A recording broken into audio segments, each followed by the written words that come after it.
Thank you very much. Very happy to be here. Hopefully this is still not too late and you're enjoying your coffee. India or China, India and China, I think it's a very good question. 4 years ago, I was invited to here to speak to the Association of Industries, I think, the Chamber of Commerce. At that time, the people were fascinated about China, and they really were very concerned about China. I heard a lot of questions about the questions about China taking market shares away from India, threatening Indian industries, and so forth. So I think at that time, the attitude towards China was very much negative. There was a sense of fear. And I think that in the last 3 days, being traveling around in India, I think I have noticed a big change, and people don't really want to talk about China like before anymore.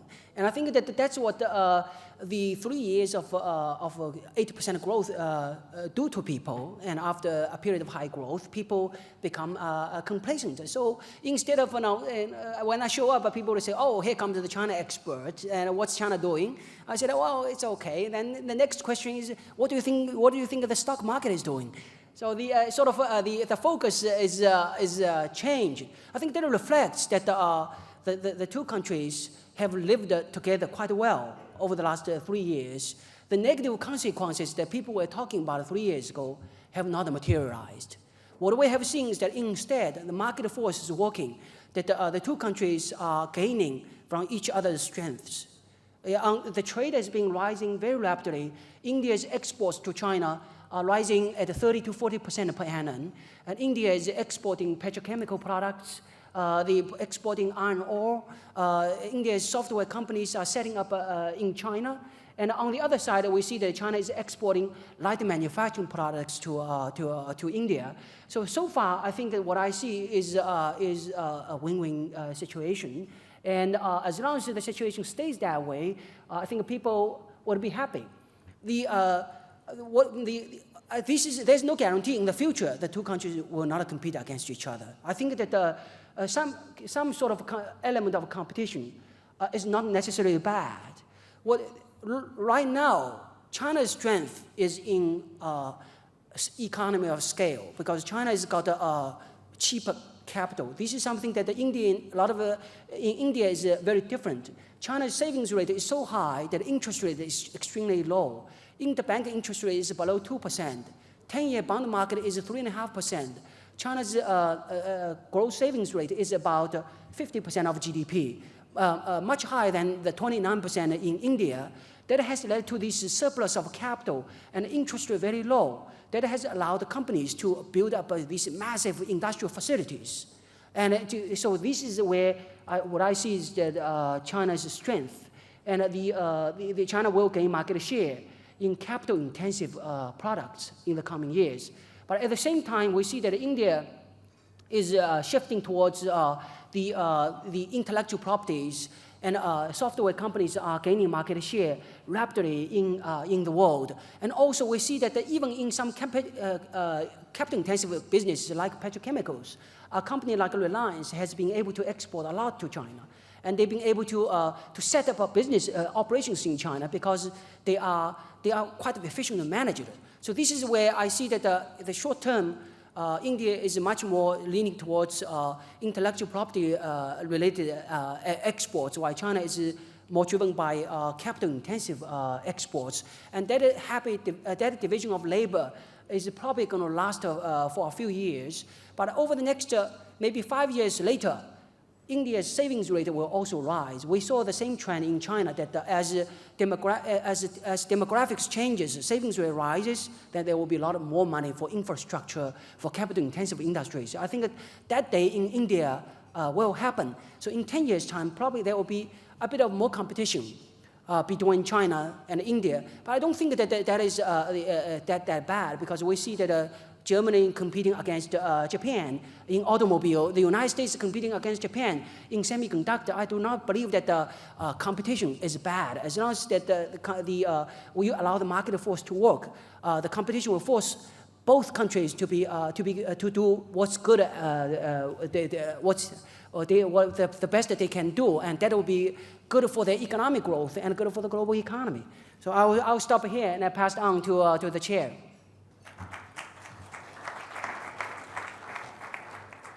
Well, I have to admit, I am not an expert on the so-called Chindia debate. I just heard that word today, Chindia. I have lived in China for a couple decades and done business there. My experience in India, however, is about a half dozen visits in the last 10 years. So when it comes to India, I have some opinions and impressions, but I don't have a deep knowledge. So I think what I can best do here today is just go through a few points about what it's like to do business in China, and probably best just to answer some of the questions I've been hearing from friends while I'm in India. First off, I guess I should tell you why you would want to listen to a guy from northern Minnesota tell you about China. I ended up in China by accident because when I got out of high school, I believe those recruiting posters that said, "Join the Army and see the world." I went and took the Army intelligence test, and they said, "Do you like hiking?" I said, "Yes." "Do you like camping?" "Yes." "Do you like the outdoors?" "Yes." So they put me in the infantry and they sent me to Vietnam. That gave me a view of Asia, and it also led to me becoming a journalist. I wanted to get back to Asia, and the more I read, the more I saw the rise of China. So in 1985, I backpacked across China. I didn't speak Chinese, didn't know what I was doing, but rode planes and trains, and I would go to a city, and an engineer or a government official would stop and take the day and show me around. And people in China were so hungry to practice English and learn about the outside world, I went home and decided China is a place happening in my lifetime. So in '87, my wife and I got rid of everything we owned, moved to Taipei with 2 suitcases each, and started studying Mandarin. I went to Beijing in '90 as the Wall Street Journal bureau chief. I went on to do venture capital and a number of other businesses. And last year, I published a book called 1 Billion Customers. I'm just going to, my book walks people into the middle of doing business in China, but also draws some lessons from that, and I'll go through a couple of those things today.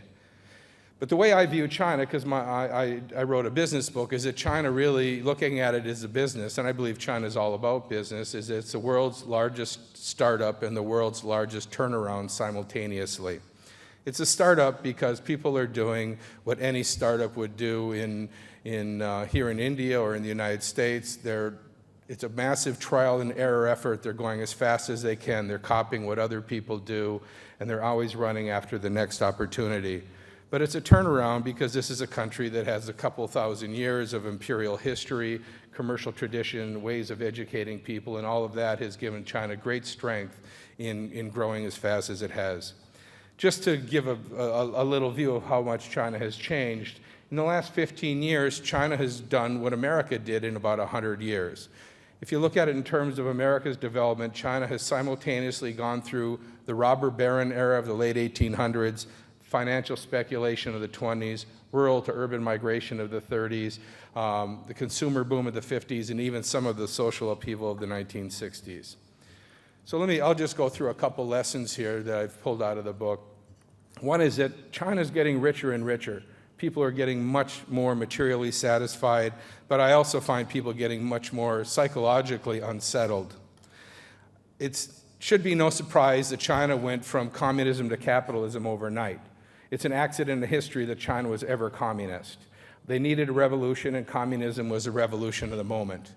I mean, this is a country, after all, where the equivalent of saying Merry Christmas, to say Happy New Year at Chinese New Year, is Gong Xi Fa Cai, congratulations on getting rich. The entrepreneurs of China have made it what it is today. I was told that the perfect government of China is like a water skier behind a speedboat. The speedboat is the Chinese entrepreneurs going as fast as they can, driving ahead. The government is dragging behind by a rope as a skier, and every now and then the government pulls on that rope and moves the boat in a little bit of a different direction. And that seems to work best. I think if you look at what has happened in China, it's really always the entrepreneurs, and I'll tell you a quick story about the first entrepreneur I met. In 1990, I was flying from Beijing to Guangzhou, which is near Hong Kong. This guy sat on the plane next to me, and he had old blue jeans and a tattered green sweater on, and he was hugging a gym bag like it was a baby. And he was pounding away at a calculator and writing the calculations on cardboard ripped from a cigarette carton. I thought he was a little bit deranged till he finished his work and we started talking. It turned out this man's name was Cao Bing. He was 45 years old, and he was running a national foreign exchange system because China had no foreign exchange system at the time. He had people at major hotels across China standing in front of the hotels, buying and selling RMB, the FEC, which was a foreigner's currency in China at the time, and dollars, and arbitraging it between the cities. He had $20,000 in that gym bag. He was running this business from the Golden Hero Massage Parlor next to the Guangzhou airport. This is a guy with a 9th grade education who had been a tobacco farmer in Yunnan province previous to this. That tells you how China got where it is today. The entrepreneurial spirit, the natural spirit, always looking for the next opportunity, and working between the official system and the private system. However, the downside of this is China has emerged now as a place that has no leading ideology other than getting rich. The drive of commerce and trade has taken over. During the Cultural Revolution, they did what they could do to destroy Confucianism, and then the Cultural Revolution and on, the communist values turned out to be pretty hollow. So people believe in money now. As a result, you have people doing business, they trust their immediate friends and close circle, their family. The place is in dire need of transparency and systems of dispute resolution. People often trust only in money. This is put to me most clearly by a cigarette smuggler I met on the street in Wuhan in the mid-90s. He told me, when I told him I was an American, he told me a story, and he told me as if it was a good thing. He told me how a policeman had been shot a week earlier by a cigarette vendor. The policeman was shaking down the cigarette vendor. I don't know where this guy got a gun because nobody in China has guns, but he said, "Oh, you're an American. America's a great place because everybody has guns, so that makes everybody equal." But then he pulled out a wad of money and a wad of RMB, 100 RMB notes, and he said, "Freedom in China is a pocket full of money. In China, you either have to have money or you have to be obedient." And that's a bit of an extreme statement, but it's not too far off. One final lesson. Nobody in China believes in communism, but they do believe in the system. To change the system, people say, why is China still communist? And especially in America, China carrying the communist label has a huge effect. It allows a lot of people to look at it in terms of the Cold War. I've never met a communist in China. If you look at somebody who believes in the abolition of private property, from each according to his ability, to each according to his need, that has nothing to do with China. I met one guy who had to pretend he was a communist. His name was Gu Ye. This guy was a Mao actor. He was an entertainer in a troupe in southwest China. They spotted him. They saw that he looked like Mao. They brought him up to Beijing, had him watch Mao movies for a year or so, and he walked out of that room pretty much thinking he was Mao.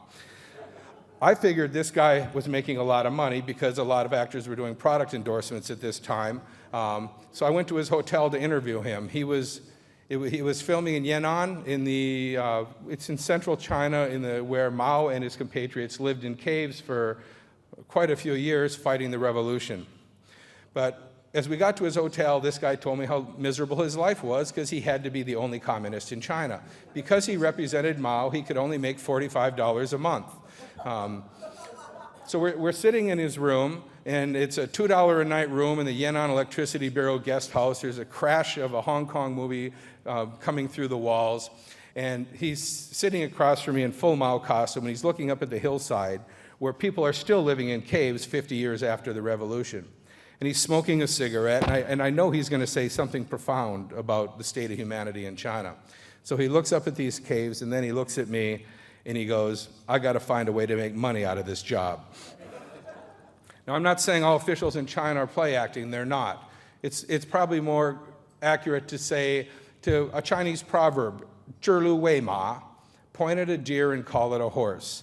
Saying one thing and doing another has to be a way of life in China because the official liturgy is still Marxist-Leninism, but they have to swirl these words into ever new combinations to justify a very, very capitalistic society, where when you're thinking of China, do not look at it through the lens of the Soviet Union or Communist China. Look at it through almost a corporate lens. The Communist Party in China today is a very, very well-run, well-disciplined organization. It runs a lot like a corporation. They find smart people, they put them through very good education systems, and they move them around the country and throughout the ministries to jobs of ever-increasing responsibility. And like a corporation, there's a little bit of democracy at the top and none at the bottom. To look the governing structure of China today, you should look at the imperial system, even look at the Han Dynasty 2,000 years ago. In those days, you had the inner court and the outer court. The inner court was the emperor and his retainers and family. The outer court is the government.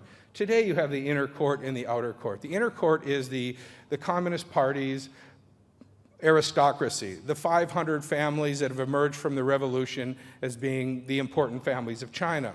If they do not get rich during this era, they will be nobody because China is a raging commercial economy. So the policy, we all hear about corruption in China.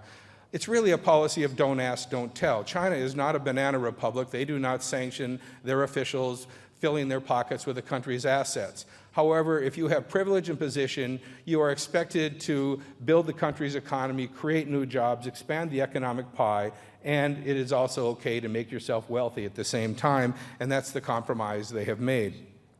Finally, to a little bit about China and India. I can't compare the two countries other than that they're both very different, full of smart people with completely different systems, and at a time in the world, both seem to be moving ahead with great speed.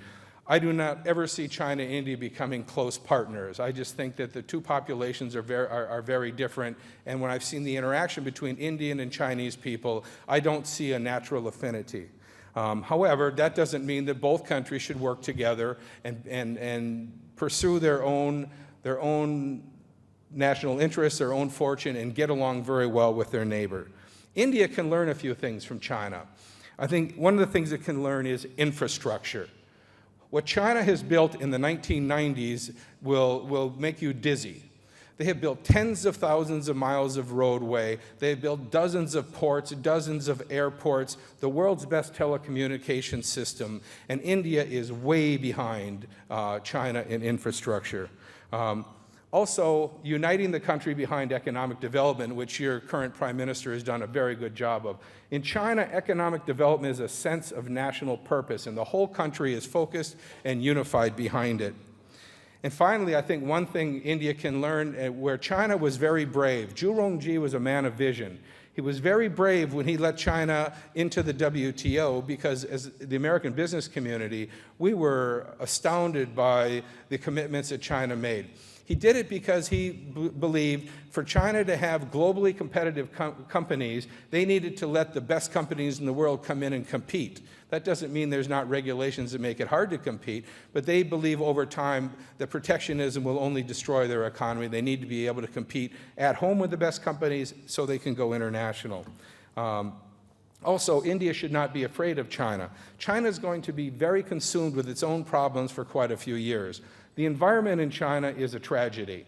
16 of the world's 20 most air-polluted cities in the world are in China. You can chew on the air in most cities in China. The rivers of China flow technicolor with pollutants. Healthcare, 2/3 of Chinese people have no health insurance and very little access to any kind of sophisticated healthcare.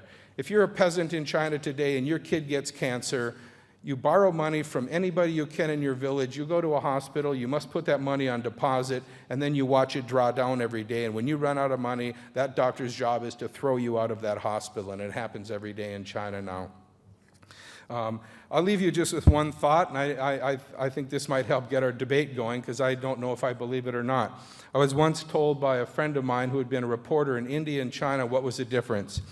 And he said, India is chaotic on the surface but stable underneath. China is stable on the surface but chaotic underneath. Thank you very much.